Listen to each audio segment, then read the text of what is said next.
Hello and welcome to another 12 Days of Christmas in July video. Today I'm working on a fun card that features this awesome stamp from the Big and Bold set from scrapbook.com. I love that it not only has a Merry Christmas, but it also has some non-specific season greetings. And I really like that because sometimes I send out cards and I'm not sure what the recipient really celebrates. So I thought that, Happy Holidays is just a nice generic way to say, I'm thinking about you during the winter season. So this one, of course, I've done up in blue. This would be great for a Hanukkah card or for someone who just loves snowflakes and the color blue.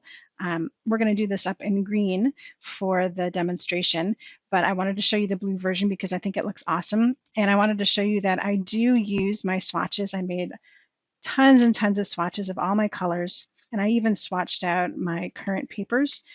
So that way I can work on color combinations and what's going to look good together as I'm putting together projects. So I'll go to my swatches and pick things out to start with and then work it from there. So for the greens, right now I have picked out Mowed Lawn Distress ink, but we're actually going to use the Distress Oxides.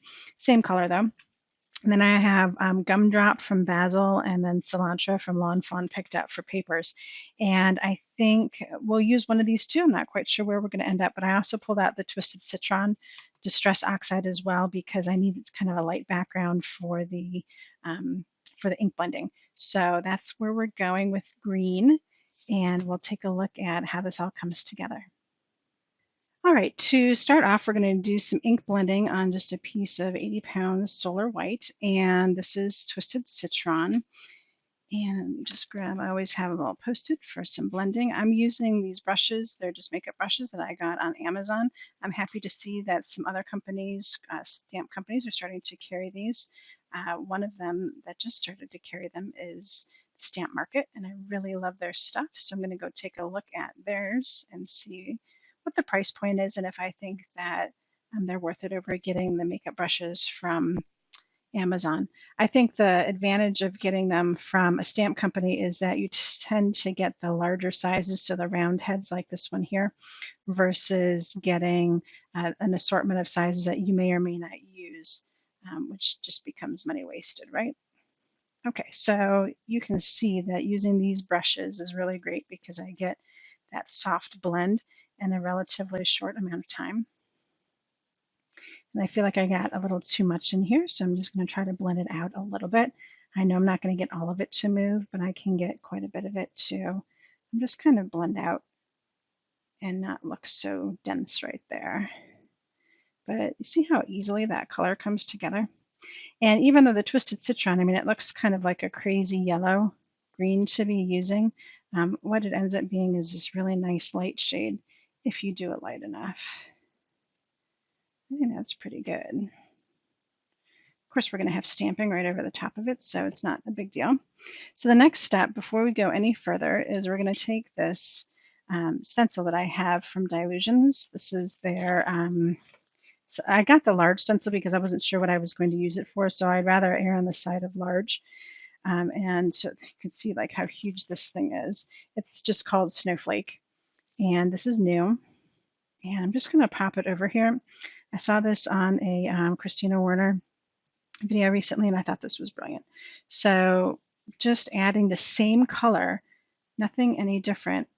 And the cool thing is that it's going to add just a hint of the snowflake because you're doing like a tone on tone, basically. You're just adding more color. And I don't know if green and snowflakes really goes together, but that's what I did for the blue one. So we'll stick with that for this and see how it turns out.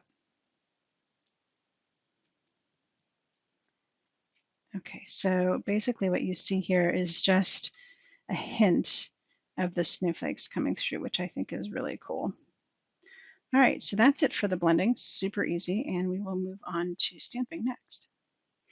All right, so I totally lied earlier, or I was on the right track or whatever. I had my Distress ink swatch out, and that's because I am going to use Distress ink, the Mode Lawn Distress ink versus the Distress Oxide. And that's because I really want to have a darker color. Sometimes the oxides end up a little chalky, and I really want to have a nice crisp color. So that's why I pulled that one out. Regardless, it all works out really well with my color choices here. So I have my stamp positioner set up with the stamp already. And I'm just going to pop this in place. If you've been following me, you know I've been using this Sizzix sticky sheet, so I just replaced it with one of the larger ones. I had to cut down just on the end here, and I'm pretty happy with it so far. I just have to be careful about picking it up from the corner and make sure that I don't wrinkle up the corner when I'm doing that. Okay, so we are using Mode Lawn, and we're probably going to have to do 2 presses on this, and that's a-okay. That's what the stamp press is for, right?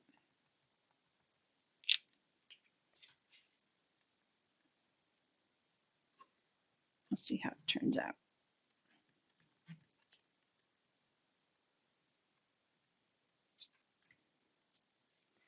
It's actually not too bad, but the happy I think really needs some more. The holidays looks okay. So I'm just going to re-ink the happy.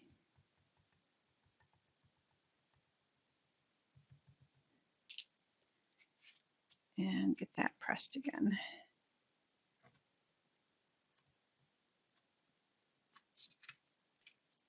And that looks pretty darn good. So I'm glad that I chose to just do the happy. That way I keep those nice thin lines on the holidays section. All right, so I'm going to pick this up and then we're going to do some accenting with gold in a minute here. All right, so the next step is to add some gold embellishment to this.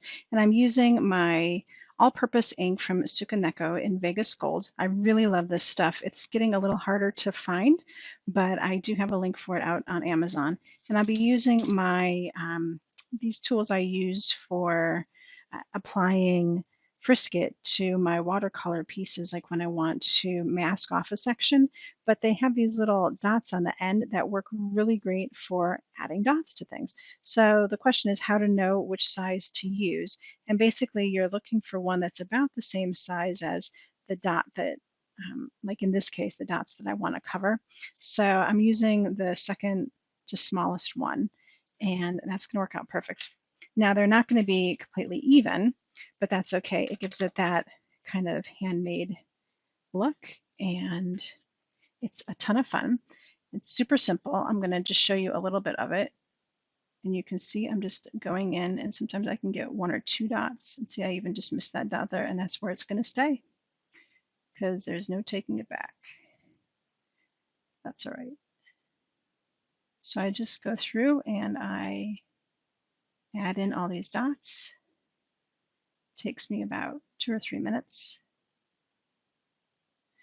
And then I'm also going to go through and add some accents to the rest of the design to kind of bring the dots through.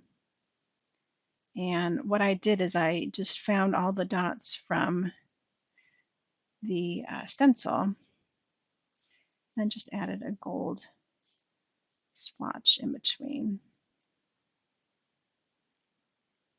And that works out pretty good. It gets me enough around. And then on this one, I added some more. This one, I think I'm going to do just a few less. All right, so this panel is ready to go. It just needs a few more minutes of dry time.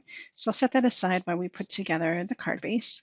And I decided instead of picking one color over the other, I'm just going to double matte this instead of the single matte like I did for the blue one.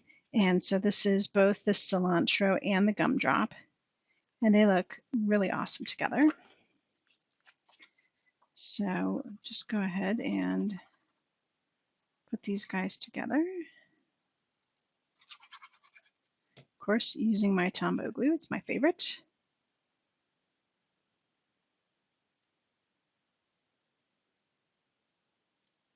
All right. This first panel is in. The second panel is just 1/8 of an inch smaller, so it's really going to be a nice tight fit. And then the sentiment panel will fit in another 1/8 of an inch smaller.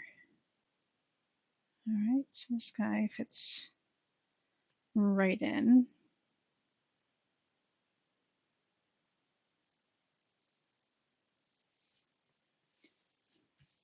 How pretty is that? Okay, so just a little peak of the green, the cilantro. And then there will be just a little peak of the gumdrop. See how nice that's going to look together? All right, get this guy on.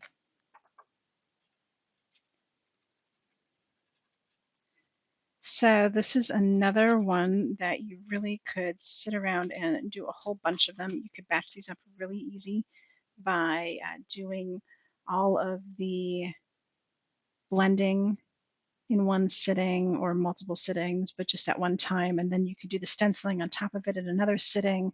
And then you could do the stamping in another sitting. You see how you could just really kind of get through these progressively and be done with a whole stack of these in no time. Of course, you could do green, you could do red, you can do blue. If you're really into it, you could do purple or pink or a blend. Really, these would look amazing in a whole bunch of different colors.